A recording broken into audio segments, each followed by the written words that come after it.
पैसा कमाउनुभन्दा धेरै गाह्रो काम त्यसलाई बचाउनु र सही ठाउँमा लगानी गर्नु हो।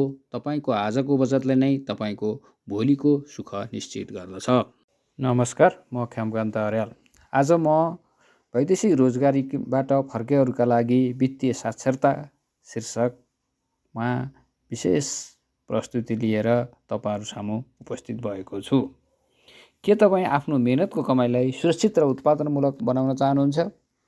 तपाईँले परदेशमा रगत पसिना बगाएर कमाएको पैसा अब तपाईँ र तपाईँको परिवारको उज्जवल भविष्यको आधार बन्नुपर्छ। अब लागौँ वर्तमान अवस्था र चुनौतीतर्फ। तपाईँको घर फिर्तीको सुरुवात छ। तपाईँसँग कमाएको पैसाको व्यवस्थापन कसरी गर्ने, लगानी र उद्यमशीलता कसरी गर्ने, बचत र ऋण तथा बिमा कसरी गर्ने, कुनै स्पष्ट योजना छैन। पैसा के हो, कहाँ गएको छ त भन्ने बारेमा तपाईँलाई कुनै योजना र त्यसको बारेमा दीर्घकालीन लक्ष्य केही छैन। पैसा कहाँ गएको छ त? पहिलो, अनुत्पादक खर्चहरू, जस्तै तपाईँले कमाएर पठाएको पैसा, भड्किलो जीवनशैली, भोजभतेर, देखावटी र धेरै रकम त्यसैमा खर्च भइरहेको छ। अर्को छ ऋणको भार। विदेश जान लिएको ऋण र चर्को ब्याजको समयमै व्यवस्थापन गर्न नसक्दा कमाइको ठुलो हिस्सा त्यसतर्फ गएको छ। त्यस्तै अर्को छ लगानीको कमी। हामीले नगद पैसालाई घरमै राख्नु वा ब्याज नआउने अथवा प्रतिफल नदिने ठाउँमा फसाउने गरिएको छ। त्यसले पनि हाम्रो पैसा त्यता फसेर बसेको छ। अब के गर्ने त? अब हामीले गर्नुपर्ने भनेको वित्तीय लक्ष्य, स्मार्ट गोल निर्धारण गर्ने। जस्तो अल्पकालीन लक्ष्य 1 वर्ष, ऋण तिर्ने, घर व्यवहार धान्ने, बचत सुरु गर्ने, आपतकालीन कोषहरू खडा गर्ने, घरबास मर्मत गर्ने आदि अल्पकालीन लक्ष्यहरू तयार गर्नुपर्छ। त्यस्तै मध्यकालीन लक्ष्य 3 वर्षदेखि 5 वर्षसम्मको, त्यो हो सानो व्यवसाय सुरु गरेर त्यसलाई बढाउँदै लाने। अर्को छ दीर्घकालीन लक्ष्य, जस्तै छोराछोरीको भविष्य, अवकाशपछिको जीवन कसरी बिताउने, त्यसको लागि कसरी चाहिँ बचत गर्ने, घर निर्माण गर्ने, अनि पेन्सन योजना सहित काम गर्नुपर्दछ। यदि तपाईँ कहाँ जाने थाहा छैन भने तपाईँ कतै पुग्नुहुन्न। तपाईँको लक्ष्य निर्धारण त भयो, तर त्यसको योजना बनाउनु आवश्यक छ। पहिला योजना बनाउँदा के गर्ने त? योजना बनाउँदा बचतको 50-30-20 नियमलाई पालना गर्नुहोस्। जस्तै कमाइको 50% आवश्यकता, जस्तै खाना, शिक्षा, स्वास्थ्य, बास आदिको लागि खर्च गर्नुहोस्।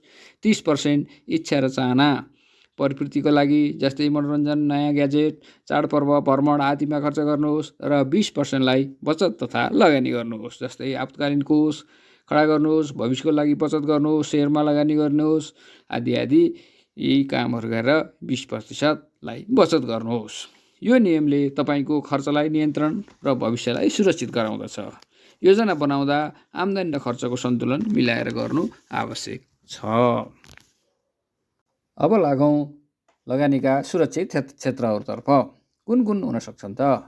जस्तै ब्याङ्क मुद्दती खाता हुनसक्छ, सेयर बजारमा लगानी हुन्छ, घर जम्मा लगानी, सरकारी बचत पत्रमा, सुन चाँदी, हिरा मोती र बहुमूल्य गरगहनामा।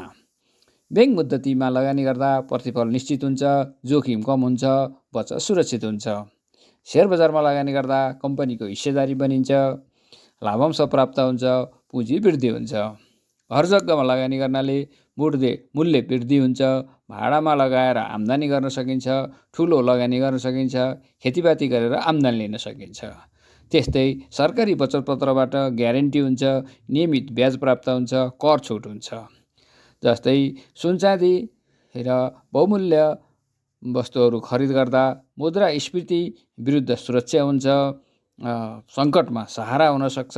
नगद राख्दा जसरी चाहिँ वृद्धि हुन्छ त्योभन्दा मूल्य वृद्धि, सुन चाँदी आदि खरिद गर्दा त्यसको मूल्य वृद्धि हुन्छ। सबैभन्दा राम्रो कुरा भनेको स्वदेशमै उद्यमशीलता विकास गर्नु र सिपलाई व्यवसायमा बदल्नु हो। के गर्न सकिन्छ त सिपमा?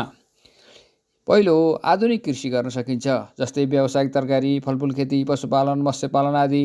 दोस्रो छ सिपमूलक सेवाहरू, प्लम्बिङ, इलेक्ट्रिसियन, ड्राइभिङ, मेकानिकल वर्कसपहरू आदि खोल्न सकिन्छ। साना उद्योगहरू स्थापना गर्न सकिन्छ, हस्तकला, गार्मेन्ट, प्रशोधन केन्द्र वा किराना पसल जस्तै अन्य पसलहरू। तपाईँले विदेशमा सिकेको कार्य अनुशासन र सिप यहाँको लागि ठुलो पुँजी हुन सक्दछ। व्यवसाय सुरु गर्नुभन्दा अगाडि जान्नुपर्ने महत्त्वपूर्ण पाटो हो सरकारी सहुलियत र ऋण सुविधाहरू। पहिलो छ ऋण लिने प्रक्रियाको जानकारी लिने। दोस्रो धितो वा बिना धितो ऋण सुविधाहरू के छन् त्यसको बारेमा जानकारी लिने। ब्याजमा सहुलियत छ कि छैन र ब्याज कति लिनु यी बजारमा चलिरहेको छ सो बारेमा ज्ञान आर्जन गर्ने। कुन कुन कर्जामा अनुदान प्राप्त हुन्छ र के विषयमा राज्यबाट अनुदान प्राप्त हुन्छ त्यो विषयमा जानकारी लिने र आवश्यक योग्यता र प्रक्रियाहरू के हुन् सो बारेमा जानकारी लिएर मात्रै व्यवसाय सुरु गर्नुपर्दछ। तपाईँको सपना साकार पार्न यी कुराहरू अहिले नै जान्नुपर्ने हुन्छ।